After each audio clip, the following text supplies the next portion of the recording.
What if the next 2 weeks on The Bold and the Beautiful are not just dramatic, but dangerous? A shocking power move is coming. A hidden threat is getting closer. And one familiar face may be preparing to turn happiness into disaster.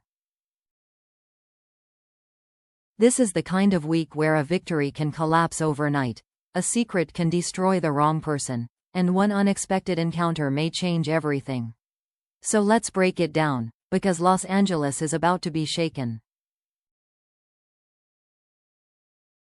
Katie Logan should be celebrating.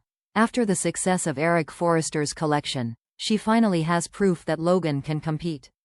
She has momentum. She has attention. She has something that looks like the beginning of a real fashion comeback. But the problem is simple. Brooke does not see this as only Katie's success. To Brooke, this victory may feel personal in a much more complicated way. Eric's designs helped Katie rise. Forrester talent helped Logan make noise. And now Katie is standing inside a win that Brooke and Eric may see as crossing a line. That is why Katie may not get the proud sister moment she hoped for. Brooke may love Katie, but love does not erase betrayal. And in this case, Brooke may feel that Katie took something sacred from the Forrester world and used it to build a rival dream. The tension here is not just business. It is family identity. Katie believes she is proving herself. Brooke may believe Katie is disrespecting the family legacy she has spent years protecting. And Eric may feel the sting even more deeply, because his work is at the center of it. So Katie's celebration dinner at the Spencer mansion may look warm on the surface, especially with Bill, Hope, and Liam there. But underneath that dinner, the real question is already forming. What comes next? Because Katie knows one successful collection is not enough. Fashion moves fast. Attention fades quickly. If Logan wants to survive, it needs a second wave. A bigger move. A future. And that future may have Hope Logan's name written all over it. Hope's workday at Forrester is about to take a sharp turn. Steffi will insist that Hope's line must make room for couture, and that decision may sound like a business adjustment. But for Hope, it could feel like something much more personal. Hope has already lived through years of feeling judged, redirected, and controlled inside Forrester Creations. Every time her line is questioned, it is not just about fabric, numbers, or runway space. It becomes about whether Hope really belongs in that building at all. And Steffi knows exactly where to press.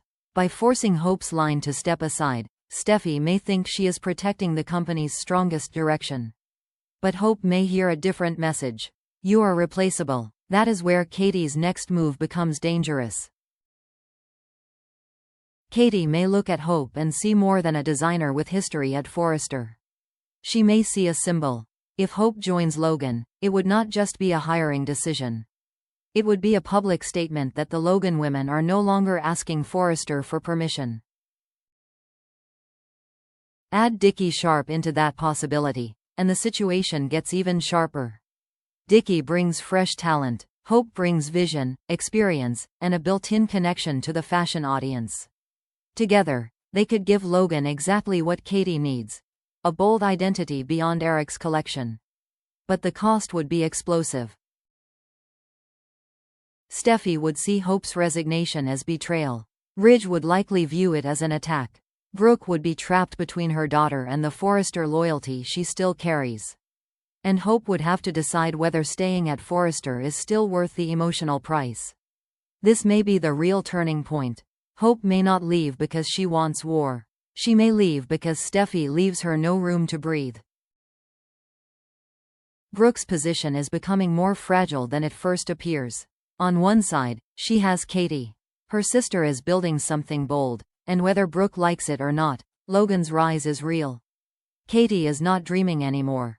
She is competing. On the other side, Brooke has Ridge, Eric, and the Forrester world. This is not just a company to her.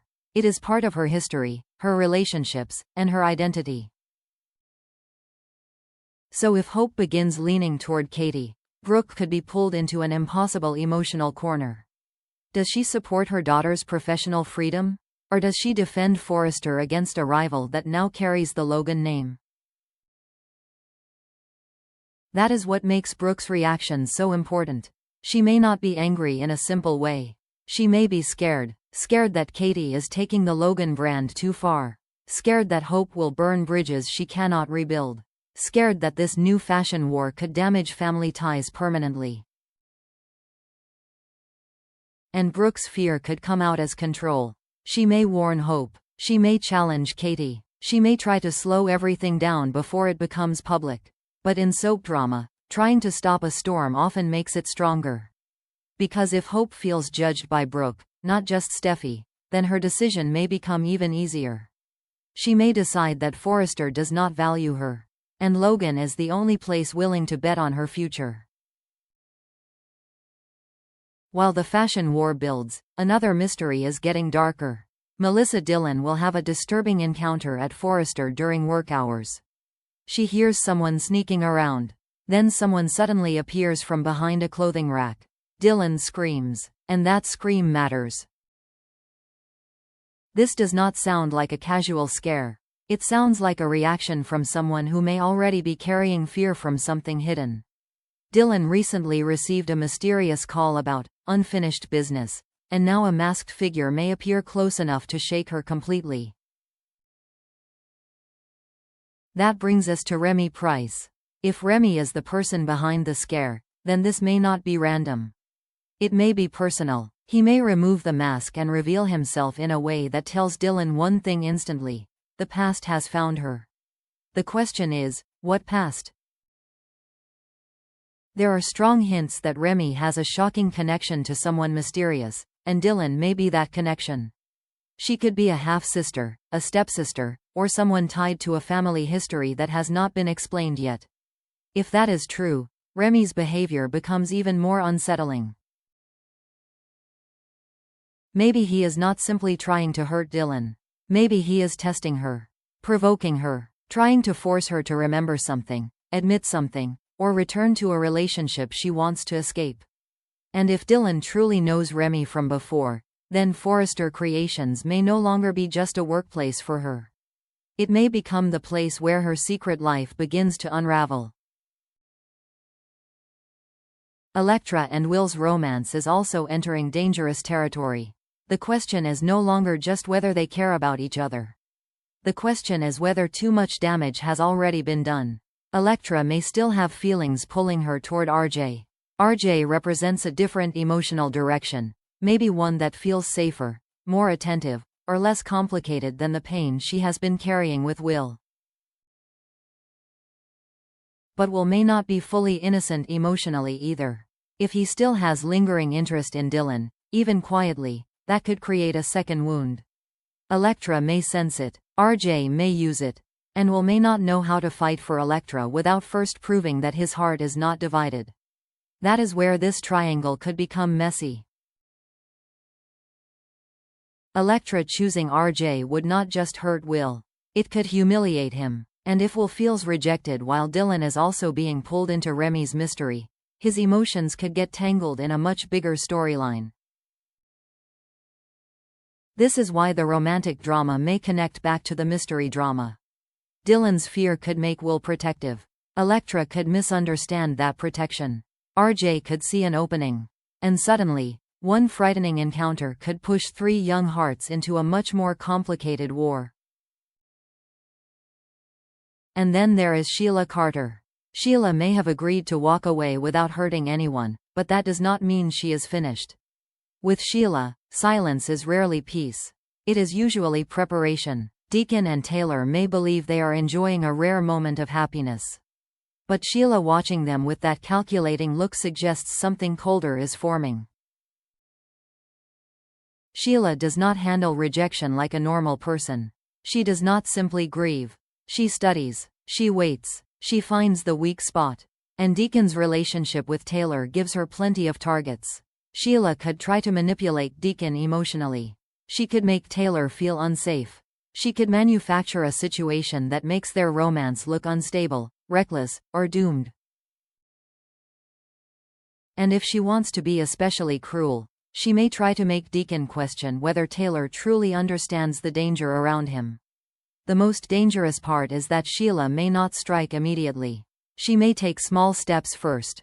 A conversation, a planted doubt, a carefully timed interruption, a move that looks harmless until the damage is already done. That is why Taylor and Deacon should be worried. They may think the biggest problem is Sheila's anger. But the real threat is Sheila's patience. So over the next 2 weeks, B&B may be setting up several explosions at once. Katie's Logan dream could pull Hope away from Forrester. Brooke may be forced to choose between family and loyalty. Dylan's terrifying encounter could expose a shocking Remy connection. Electra and Will may drift into a painful romantic crisis.